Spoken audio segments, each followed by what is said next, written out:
Hi everyone, welcome to RGS YouTube channel. నేను Venkataramana, AP state ground water department registered geologist. ఇక్కడ వచ్చేసరికి కోరుకొండ మండలంలో మధురపూడి ఈ గ్రామంలో అయితే ఇన్వెస్టిగేషన్ అయితే చేయడం అయితే జరిగింది.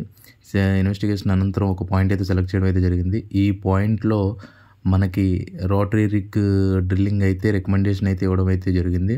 సో దానికోసం ఏంటంటే డ్రిల్లింగ్ కూడా మనం దగ్గరుండి అయితే చేయించడం అయితే జరుగుతుంది.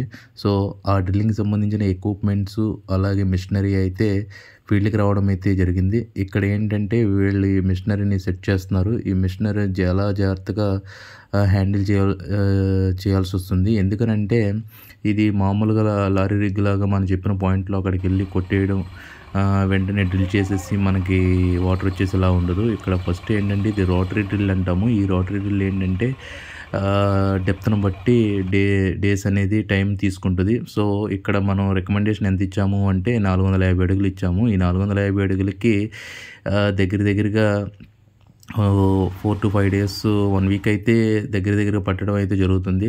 దీనికోసం ఏంటంటే కొన్ని బిట్స్ కూడా వీళ్ళు తీసుకొచ్చారు డ్రిల్లింగ్ కోసం. ఆ డ్రిల్లింగ్ బిట్స్ ఏంటంటే ఈ రకంగా అయితే మనం ఉంటుంది డ్రిల్లింగ్ చేసే బిట్స్. అలాగే అక్కడ ఉండే క్లే కంటెంట్ని బట్టి కానీ లేదంటే అక్కడ ఉన్న సాయిల్ని బట్టి వీళ్ళు ఈ బిట్స్ అనేది మాత్రం యూజ్ చేయడం అయితే జరుగుతుంది. అలాగే ఈ బిట్స్ని వీళ్ళు అబ్జర్వ్ చేస్తూ ఉంటారు. మన డ్రిల్లింగ్ చేసే టైంలో ఇది కొంచెం అరిగిపోవడం ఇలాంటివి జరుగుతూ ఉంటాయి. సో విధంగా ఈ డ్రిల్లింగ్కి 2 బిట్స్ అయితే యూజ్ అవుతాయి. అవి ఏంటంటే వాటరు మనకి డ్రిల్ చేసినప్పుడు డ్రిల్లింగ్లో మనకి కటింగ్ అవ్వడం కోసం వాటర్ అనేది యూజ్ చేస్తారు. దానికోసం ఒక గొయ్యి అయితే తీపిస్తారు. ఆ గోతులో వాటర్ అయితే ఫిల్ చేపిస్తారు. అదేవిధంగా మనకి సెకండ్ గొయ్యి కూడా ఫర్దర్గా యూజ్ చేస్తారు. ఇంకా ఫైనల్గా వీళ్ళు రిగ్ అడ్జస్ట్మెంట్ అయితే చేసుకుని దానికి ఒక ట్రైపాడ్ అనేది మాత్రం స్టాండ్ అనేది నిలబెట్టాల్సి వస్తుంది. దానికి ఏంటంటే ఈ విధంగా ట్రాక్టర్ మీద తీసుకొస్తారు. ఇది యాక్చువల్గా 20 అడుగుల పొడవు ఉండేటువంటి మాస్టర్ ట్రైపాడ్ అంటారు. దీంతోనే మనం ఏంటంటే ఈ రోప్ అనేది మేనేజ్ చేసి డ్రిల్లింగ్ చేయడం అయితే జరుగుతుంది. ఇది వచ్చేసరికి రోటరీ రిగ్ అని చెప్పాం కదా, దీనికి మాస్టర్ ట్రైపాడ్ని ఎలాగ అటాచ్ చేస్తారో అనేది మాత్రం ఒకసారి మీకు చూపిస్తాను.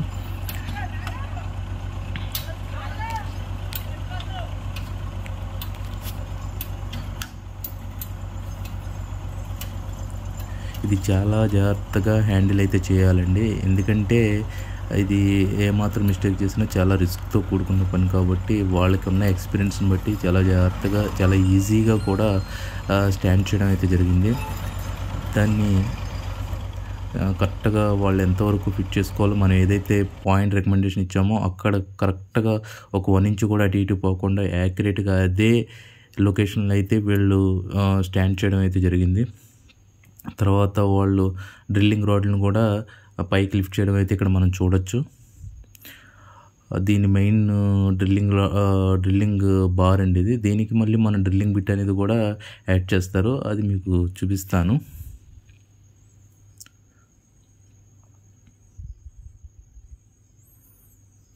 సో ఇది మాత్రం చాలా జాగ్రత్తగా హ్యాండిల్ చేసుకోవాలి వీళ్ళు. లేదంటే వాళ్ళు ఆ రాడ్లు ఏదైనా బ్రేక్ అయినా లేదంటే ఏదైనా మిస్ హ్యాండిల్ చేసినా కానీ మీద పడిపోయి కొంచెం రిస్క్ అయ్యే అవకాశం ఉంటుంది. కాబట్టి వాళ్ళ ఎక్స్పీరియన్స్ని బట్టి చాలా జాగ్రత్తగా హ్యాండిల్ చేస్తారు.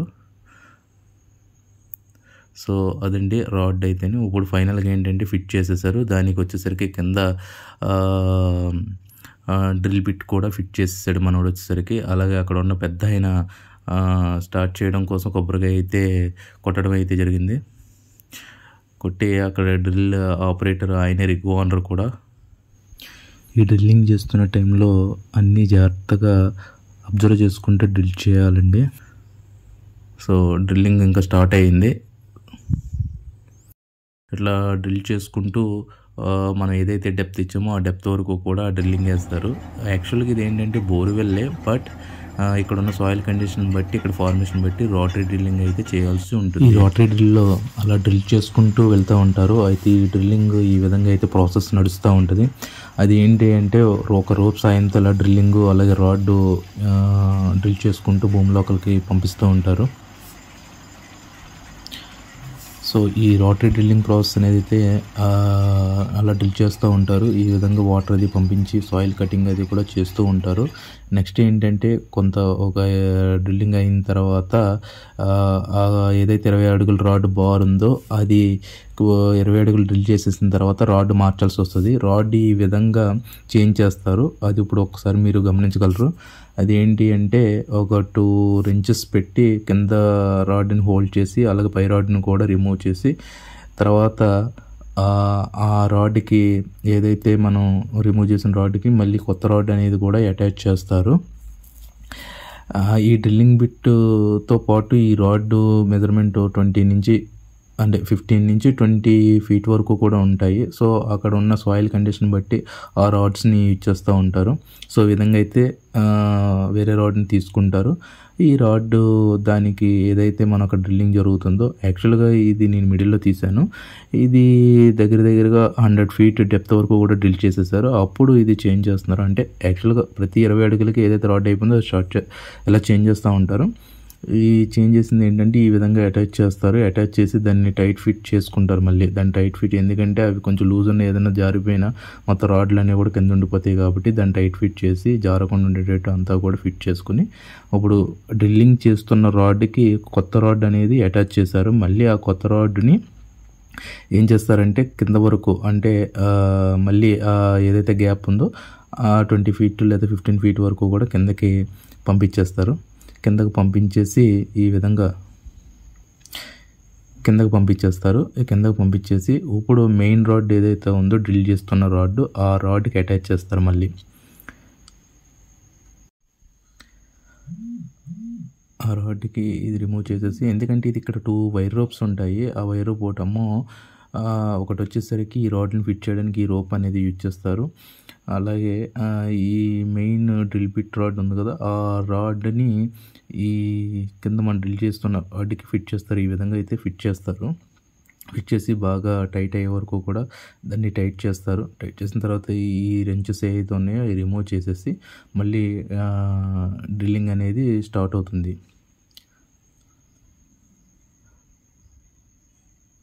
ఈ విధంగా డ్రిల్లింగ్ అనేది కంటిన్యూ అవుతూనే ఉంటుంది. అంటే ఈ ప్రాసెస్ ప్రతి రాడ్ అయిపోగానే మళ్ళీ తీసి పెట్టుకోవడం అంతా జరుగుతూనే ఉంటుంది. అది మనం ఎంతవరకు డెప్త్ ఇచ్చామో ఆ డెప్త్ వరకు కూడా. సో ఇక్కడ ఏంటంటే డ్రిల్లింగ్ జరుగుద్ది. డ్రిల్లింగ్ జరిగినప్పుడు ఏంటంటే లోపల పంపిన కొంచెం వాటర్, డ్రిల్లింగ్ కటింగ్ కోసం యూజ్ చేసిన వాటర్, అలాగే డ్రిల్ అయిన సాయిల్ బయటకు వచ్చేస్తూ ఉంటుంది. బయటకు వచ్చేసిన సాయిల్ డైరెక్ట్గా మనం ఏదైతే పిట్స్ తీసి ఈ పిట్స్లో డైరెక్ట్ పెట్టేస్తే అంత ఫిల్ అయిపోతుంది కాబట్టి కొంత కర్వ్ తీసి అందులో పంపిస్తూ ఉంటారు. ఓన్లీ వాటర్ అందులోకి వెళ్ళేటట్టు చూస్తారు, మిగతాదంతా కూడా అక్కడ డిపాజిట్ అయిపోయేటట్టు చూస్తారు.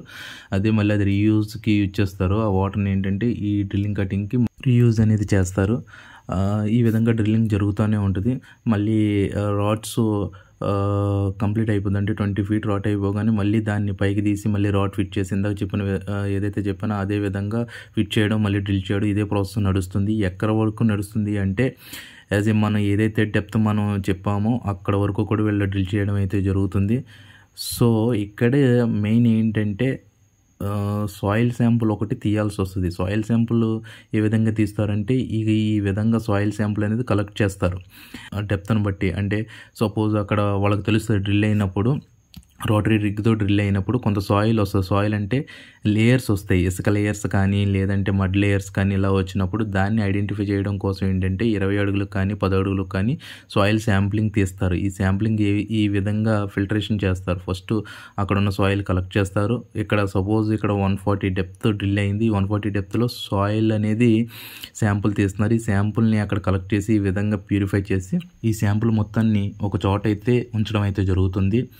సో ఇక్కడ నేను చెప్పేది ఏంటంటే ముందుగా నేను తమ్మనేలు పెట్టినట్టు అసలు జియాలజిస్ట్తో ఎందుకు ఇన్వెస్టిగేషన్ చేసుకోవాలి, జియాలజిస్ట్ పరిగణనలో ఎందుకు డ్రిల్లింగ్ చేయాలన్న విషయం అయితే ఇప్పుడు నేను మీకు ఎక్స్ప్లెనేషన్ అయితే ఇవ్వడం అయితే జరుగుతుంది. సో అప్పటి వరకు ఏంటంటే మీరు ఇప్పటివరకు ఈ ఛానల్ని సబ్స్క్రైబ్ చేసుకోకపోతే సబ్స్క్రైబ్ చేసుకోండి. అలాగే బెల్ సింబల్ని కూడా మీరు క్లిక్ చేయండి. జియాలజిస్ట్తోని ఎందుకు ఇన్వెస్టిగేషన్ చేసుకోవాలి అంటే యాక్చువల్గా మనం బోర్వెల్ డ్రిల్ చేయాలంటే చాలా ఖర్చుతో కూడుకున్న పని కాబట్టి ఒక జియాలజిస్ట్ని మీరు కన్సల్ట్ చేసినట్టు అయితే ఆయన మీరు ఏదైతే లొకేషన్ చెప్పారో ఆ లొకేషన్స్కి వచ్చి యాజ్ ఏ ఫార్మర్ అయినా, ఇండస్ట్రియల్ అయినా, డొమెస్టిక్ పర్పస్ అయినా సరే ఆ లొకేషన్స్కి వచ్చి అక్కడ లోకల్ కండిషన్ బట్టి, టోపోగ్రాఫికల్ కండిషన్ బట్టి, జియోమార్ఫలాజికల్ కండిషన్ బట్టి, జియోలాజికల్ కండిషన్ బట్టి, అలాగే జియో ఫిజికల్ కండిషన్ బట్టి పాయింట్ సెలక్షన్ అనేది ఇవ్వడం అయితే జరుగుతుంది. దీనివల్ల యూజ్ ఏంటి అంటే మీకు అక్కడ ఒకటి మెయిన్ డెప్త్, అలాగే ఫార్మేషను, కింద interior of the formation, quality, quantity of water అయితే క్లియర్గా చెప్పడం అయితే జరుగుతుంది. ఒక 10 అడుగులు అటు ఇట్లు అయితే మీకు క్లియర్గా అయితే ఇవ్వడం అయితే జరుగుతుంది. సో దానివల్ల ఏంటంటే మీకు కాస్ట్ తగ్గుతుంది. డ్రిల్లింగ్ ఏ డ్రిల్ వాడాలి అంటే రోటరీ డ్రిల్లా, డిటిహెచ్ డ్రిల్లా, లేకపోతే హ్యాండ్ సెట్ వాడాలా, లేకపోతే మీకు ఏంటన్నది జియాలజిస్ట్ అంతా క్లియర్గా ఎక్స్ప్లెనేషన్ అయితే ఇవ్వడం అయితే జరుగుతుంది. అదేవిధంగా జియాలజిస్ట్ని ఫాలో అవి డ్రిల్లింగ్ చేయించినట్లు అయితే చాలా వరకు ఖర్చు తగ్గుతుంది. అదేవిధంగా బోర్ లైఫ్ అనేది మాత్రం గ్యారంటీడ్గా ఉంటుందండి. ఇందులో జియాలజిస్ట్ మెయిన్లీ ఏది అబ్జర్వ్ చేస్తాడంటే ఫస్ట్ డెప్త్ చూస్తారండి. డెప్త్ చూసిన తర్వాత అక్కడ సాయిల్ శాంపుల్ కలెక్ట్ చేస్తారు కదా, ఈ సాయిల్ శాంపుల్ అన్నీ కూడా ఒక చోట పెట్టిస్తారు. ఈ సాయిల్ శాంపుల్ని బట్టే కేసింగ్ అనేది డిసైడ్ అవుతుంది. అంటే అది ఫుల్ కేసింగ్ వేసుకోవాలా, లేకపోతే ఎంతవరకు కేసింగ్ పడుతుంది, అదేవిధంగా కేసింగ్ స్లాటెడ్ పైప్స్ ఎంతవరకు వేసుకోవాలి, అదేవిధంగా గ్రావెల్ ప్యాక్ ఏమైనా పడుతుందా, అదేవిధంగా మనకి శాండీ లేయర్స్ ఎంతెంత వరకు వచ్చినాయి అవి చెప్పడం అయితే జరుగుతుంది. తర్వాత ఏంటంటే గ్రౌండ్ వాటర్ టేబుల్ అనేది జియాలజిస్ట్ ఈజీగా ఐడెంటిఫై చేయడానికి అవకాశం అయితే ఉంది. సో దానివల్ల ఏంటి అంటే మనకి మోటారు ఎంత డెప్త్లో పెట్టుకోవాలి, ఎంత వాటర్ అనేది మనకి క్లియర్గా వస్తుంది, ఇవన్నీ కూడా జియాలజిస్ట్కి అయితే క్లియర్గా తెలియడం అయితే జరుగుతుంది. ఎందుకంటే ఆయన అబ్జర్వేషన్ అలా ఉంటుంది కాబట్టి. ఆ తర్వాత బోర్ అనేది పర్ఫెక్ట్గా డ్రిల్ అవుతుంది. ఈ డ్రిల్లింగ్ తర్వాత మోటార్ ఇన్సర్ట్ చేయడము, మోటార్ డిశ్చార్జ్ అలాగే వస్తుంది, ఇవన్నీ కూడా నేను ఫర్దర్ వీడియోలు అయితే మీకు పెట్టడం అయితే జరుగుతుంది. అప్పటి వరకు ఈ ఛానల్ సబ్స్క్రైబ్ చేసుకోండి, లైక్ చేయండి, షేర్ చేయండి. Save the water, save the nature. జై హింద్.